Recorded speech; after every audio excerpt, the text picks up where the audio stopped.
el peligro de abandonar la iglesia donde te congregas e irte a congregar a otra iglesia.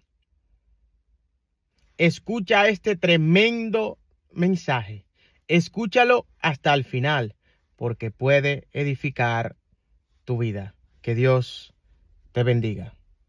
Ahora, siendo yo de una congregación, puedo ir a otra. ¿Qué riesgo corro? Está buena.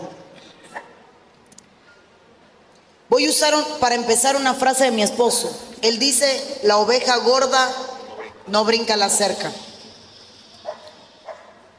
Esto significa que cuando uno tiene casa y se siente bien, no tiene necesidad de ir a más ningún otro lado. Ese es uno. Hay un problema entre los que quieren vivir de iglesia en iglesia. Yo no estoy hablando, usted está aquí con permiso de su pastor, con su pastor. Es diferente cuando usted va a un evento 3 días a que cuando usted el lunes está en una iglesia, el viernes está en otra, el sábado está en otra, o en su ciudad, donde quiera que se mueva un gato, ahí cae usted. Ahí hay un peligro. Existe algo, y le recomiendo que se lleve la serie, que se llaman transferencias espirituales. Cada predicador está transfiriendo lo que tiene, dando lo que tiene. Y cuando yo voy a una congregación, uno me va a traer problemas. Por ejemplo, si a la congregación que yo voy la doctrina no es igual que la mía, voy a tener problemas. Voy a poner un ejemplo sencillo. A nosotros nos toca visitar muchas iglesias porque nos invitan a predicar. Y hemos llegado a iglesias donde mi esposo tiene que salir del culto y decirme: cuando empieces a predicar entro. Porque quien está en el altar anda en una blusa a tope, o con tirantes, o todo el pecho afuera, y entonces está saltando y todo aquello anda regado, y entonces él, como hombre y ministro de Dios, se siente incómodo porque dice: ¿cómo voy a mirar el altar? Y en el caso de él, él ha salido y me ha dicho: perdóname, yo no vine a ver mujeres, porque el vestuario es indecoroso. Entonces todo depende de cómo esté tu espíritu, porque en el mío es orar por misericordia. Pero el que tiene la carne un poquito floja, voy a aquella iglesia porque allí hay jóvenes, porque allí me puedo casar, porque allí puedo pescar, porque allí la música es más agradable. Y aquí habría que definirse. Ir un día a un lugar no está mal, siempre que usted cuente con su autoridad, con su cobertura. Mire, padre o pastor, como usted le llame, o lo que sea, me invitaron, ¿qué usted cree? Porque hay cosas que domina la cabeza que no domina el cuerpo. Por ejemplo, cuando usted es padre y tiene hijos, su hijo le dice: papi, déjame jugar con el niño del frente, déjame ir a la casa del niño. Y el niño no tiene problema, pero el papá sí. Y entonces usted dice: no, yo no quiero que vayas a esa casa. Pero usted no le puede decir al niño: es que el papá es un alcohólico y yo no confío porque vive solo en la casa y te puede entrar y te puede trancar y te puede hacer tal cosa. Usted sencillamente, ¿qué le dice al hijo? No. Porque hay explicaciones que no es del uso o de la comprensión del niño, pero igual le está dando un no. Es uno, como cobertura, cuando alguien le pide permiso, uno analiza a dónde, quién es el pastor y a qué vas.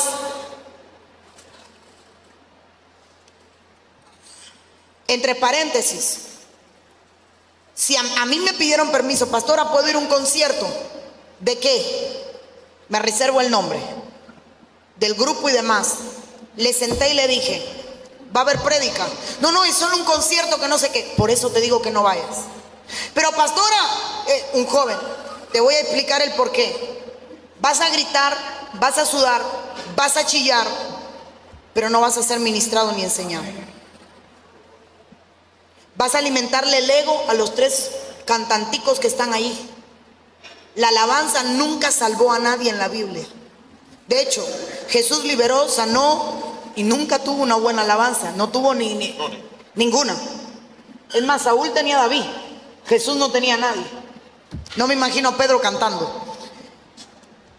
Y un ejemplo, y yo no podía decirle que uno de los muchachos que iba a cantar, yo le había ministrado por homosexualismo.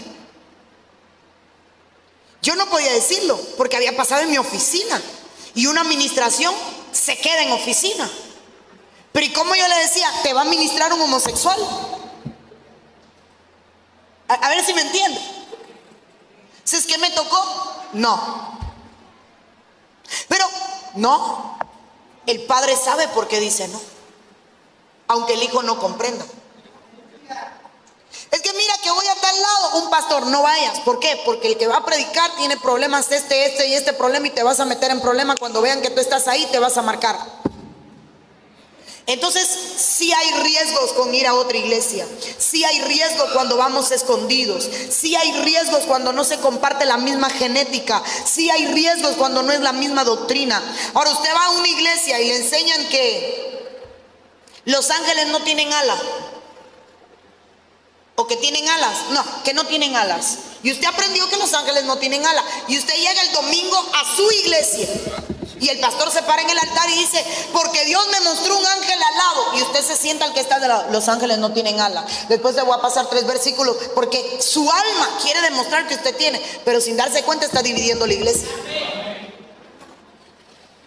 con una verdad, pero está dividiendo la iglesia. Porque fue a un lugar, se alimentó y trajo un pan diferente. Cuando la hija de Jacob, Dina, salió de su casa a visitar a las jóvenes de la ciudad, terminó violada. Miremos a Dina como la iglesia. Salió de su casa paterna para ir a visitar a las de otra casa y terminó siendo violada. Ahora, si vemos a Siquem como un espíritu, significa que muchas veces nuestra conciencia, inocencia y doctrina puede ser violada cuando salimos de nuestra casa. Pida permiso, no vayas a espigar otro campo. Le dijeron a Ruth: no vayas a espigar, este es tu campo, tienes tu trigo. Y si va a ir, pida permiso, infórmelo y diga el porqué. Aquí yo tengo hermanos que han ido a 15, a bodas, a actividades, pero pasan y piden permiso. Mire, voy a estar tal día, tal lado. ¿Usted cree? Dele, vaya, bendición.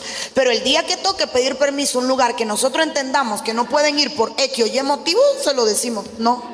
¿Por qué? Por esto y por esto. Sencillamente. ¿Dónde está Michael? Michael, allá en Media Prade. Ahí andan. Los invitaron a un evento de jóvenes y le permitimos ir al evento de jóvenes. Y al rato estaban aquí. ¿Y ustedes qué hacen aquí? Ya se acabó el culto. Nos fuimos. ¿Pero por qué se fueron, muchachos? No, pastora, no aguantábamos. ¿Por qué? Porque el que es profeta, todo el mundo allí era pastor y profeta y evangelista y apóstol y maestro. Y a nadie le dijeron: estás en pecado. Entonces ellos tenían conocimiento y decían: pero aquello era un reguero, todo el mundo era apóstol, todo el mundo era profeta. O sea, vamos a repartir ministerios como si repartir ministerios fueran los huevos por la libreta. Todo el mundo le tocan 5. Pues sí, porque aquí usted va con la libreta y le dan 5 huevos. Entonces aquello parecía: trajiste la libreta, vamos a darte 5 huevos, los 5 ministerios. Entonces a nadie le dijeron: a ti te escogió Dios para servir. A nadie le dijeron: a ti te dijo el Señor, sé mi esclavo por amor. A nadie le dicen: tú eres doulos. A nadie le dijeron: mira, ¿sabes qué? A ti te llamé a limpiar el baño. ¿Sabes qué? Pero pastora, eso sí existe. Vaya a la Biblia y estudie, porque hubieron gente que lo pusieron, ¿sabe de qué? A cargarle las herramientas al soldado. Voy a limpiarte la espada. Lo mío es solo limpiar la espada y cargarla. De utilero escogían a la gente en la Biblia y era un lugar de honor. Pero hoy la profecía que esperamos es para hacer algo grande. Entonces, por eso hay un riesgo.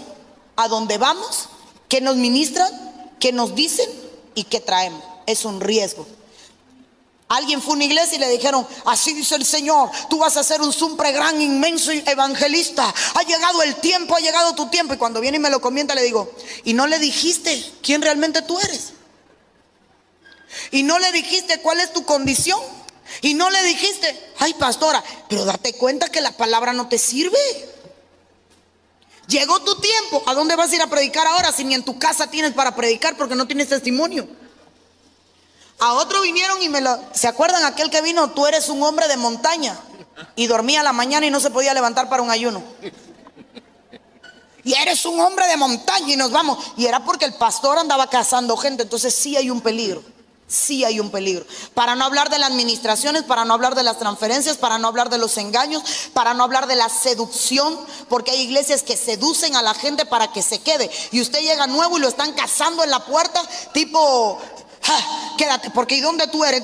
Muchacho, en tal iglesia, y allí tú fluyes. Si tú eres un hombre con ministerio, si tú estuvieras aquí y estuvieras trabajando, ¿y cuánto tiempo? Cuidado.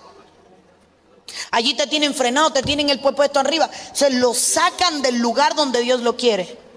Por eso para mí no hay mejor ejemplo que David, que se aguantó un Saúl como fuera y le fue fiel aún después de la muerte. Y lo reconocía como padre y como ungido. ¿Quién se atreve a tocar al ungido de Jehová? Y le estaba pidiendo la cabeza. 21 lanzas. ¿Quién se atreve? Si ese es el mío. Qué lindo cuando usted tiene un padre, hermano. Tiene pie de barro, pero para usted ese es el hombre que rompe el coco. Entonces, así funciona. No vaya a otra casa donde le puedan hacer daño. Solo es la otra. Así es, mis queridos hermanos. Así es. Hoy en día existe como una rivalidad en algunas iglesias y la verdad no está bien, porque nosotros somos el cuerpo de Cristo y un cuerpo tiene que estar unido. No podemos tener esa rivalidad, ese chisme entre congregación y congregación, entre iglesias. No, mis queridos hermanos, no. Dios no nos llamó a pelearnos, a discutirnos, a decir chisme entre nosotros mismos. Dios nos llamó a estar unidos. Independientemente en qué denominación religiosa pertenezca, da igual. Respetar. Hay que respetar porque nuestro Señor no obliga a nadie. Si ellos quieren seguir otros tipos de creencia, síganlo. Pero nosotros tenemos que cumplir de hablarle de Jesús con amor. De hablarle, del amor de Jesús, de explicarle, de predicarle la palabra, mis queridos hermanos. Pero con amor y comprensión. Con amor y comprensión. No podemos discutir entre nosotros mismos porque mi iglesia es mejor, porque tu iglesia tal, porque tu iglesia... No, mis queridos hermanos, no. Tenemos que ser el cuerpo de Cristo en unidad y amor entre nosotros mismos. Y sin ir más lejos, he escuchado un caso aquí donde yo vivo de una iglesia que le dice a sus creyentes que no vayan a otra iglesia. Y no es así, mis queridos hermanos. No podemos vivir de esa manera siendo cristianos. No, mis queridos hermanos, no podemos vivir de esa manera. Tenemos que vivir unidos, con amor, hablar con amor. Que de nuestra boca salga bendición hacia el prójimo, hacia mis hermanos de la iglesia. No podemos vivir en tiranía en las iglesias. No, las iglesias tienen que ser unidas. Y el cristiano tiene que respetar a las personas que creen, que tienen otra creencia. Hay que respetarlo con amor. A esas personas lo que hay que predicarle, no tú alejarlo con tu comportamiento del amor de Dios. El amor de Jesús tiene que reflejarse en nosotros. Tenemos que llevar el ejemplo de Jesús en cómo hablamos, en cómo nos comportamos. Y esas personas que creen en otras creencias es porque no han conocido el amor de Jesús. No han conocido, o quizás porque no han escuchado la palabra, porque no han escuchado hablar de Jesús. Y ahí tenemos que estar nosotros, reflejando el amor de Jesús y llevando la palabra de Jesús con comprensión, con amor y respeto hacia las otras personas. Amemos al prójimo, amemos a nuestros hermanos. Iglesia de Cristo, tenemos que estar unidos en un solo cuerpo. Que Dios me los bendiga, que Dios me los guarde. Si este video te ha gustado, dale like, comenta y compártelo para que pueda edificar a otros. Que Dios te bendiga.